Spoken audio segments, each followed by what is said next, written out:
জ্যামিতির প্রাথমিক ধারণা বা বেসিক কনসেপ্টস অফ জিওমেট্রি। এই ক্ষেত্রে তোমাকে খেয়াল রাখতে হবে, আমরা যে কোনো জ্যামিতি আলোচনা করি না কেন সব ক্ষেত্রে আমার মেইনলি তিনটা জিনিসের জ্ঞান থাকা খুব জরুরি। সেটা হচ্ছে বিন্দু, রেখা এবং তল। এই যে তলগুলোতে থাকবে, বিন্দু, রেখা এবং তল, এগুলোকে মূলত তোমার জ্যামিতির মৌলিক ধারণা হিসেবে কাউন্ট করা হয়। সেটা তোমার যে জ্যামিতি হোক না কেন, সেটা ঘন জ্যামিতি হোক বা নর্মাল কোনো জ্যামিতি হোক না কেন। তো এই ক্ষেত্রেও আমরা মূলত আলোচনা করব বিন্দু, রেখা এবং সমতল বা তল যেটা থাকবে সেটা নিয়ে। তো আসো প্রথমে আমরা একটু মাত্রা নিয়ে চিন্তা করি। মাত্রা জিনিসটা আসলে কি? মাত্রা হচ্ছে তোমার কোনো একটা বস্তু আছে, ঠিক আছে, সেই বস্তুটার কতটুকু দৈর্ঘ্য, কতটুকু প্রস্থ এবং কতটুকু উচ্চতা রয়েছে, এই যে তিনটা প্যারামিটার, আমার তিনটা যে পরিমাপ, এই তিনটা পরিমাপই হচ্ছে আসলে আমার মাত্রা। এখন এমন হতে পারে যে কোনো একটা বস্তুর ক্ষেত্রে দৈর্ঘ্য, প্রস্থ, উচ্চতা কোনোটাই নেই, তখন সেটি কি হবে? শূন্যমাত্রিক।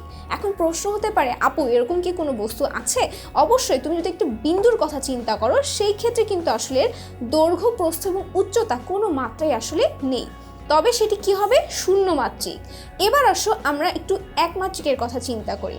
একমাত্রিক হচ্ছে যে কোনো একটা বস্তুর যদি তোমার কোনো দৈর্ঘ্য থাকে কিন্তু প্রস্থ এবং উচ্চতা যদি না থাকে, তবে সেই ক্ষেত্রে আমরা কি বলবো?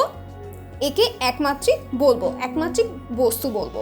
এবার আসলে দ্বিমাত্রিক কি? নামটি দেখি বোঝা যাচ্ছে যে আসলে কোনো একটা বস্তু যদি দৈর্ঘ্য এবং প্রস্থ থাকে, উচ্চতা যদি না থাকে, অর্থাৎ দুইটা মাত্রা রয়েছে, তবে আমরা তাকে কি বলবো?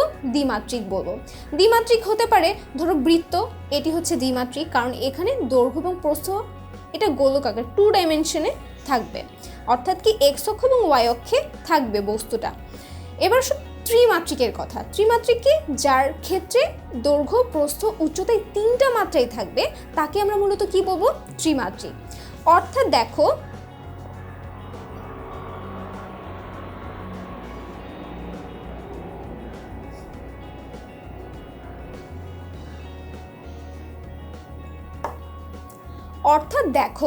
আমরা জ্যামিতি অথবা ঘন জ্যামিতি যেটার কথা আলোচনা করি না কেন, প্রত্যেকটা ক্ষেত্রে আসলে বিন্দু, রেখা এবং তল, এই তিনটাকে মূলত বেসিক কনসেপ্ট ধরা হয়। তো আজকে আমরা মূলত জানলাম বিন্দুর যে কনসেপ্ট, অর্থাৎ মাত্রা রিলেটেড, সেটা সম্পর্কে আমরা জানলাম। পরবর্তী ভিডিওগুলোতে আমরা জানবো রেখা এবং তল সম্পর্কিত যেই প্রাথমিক ধারণা রয়েছে সেগুলো।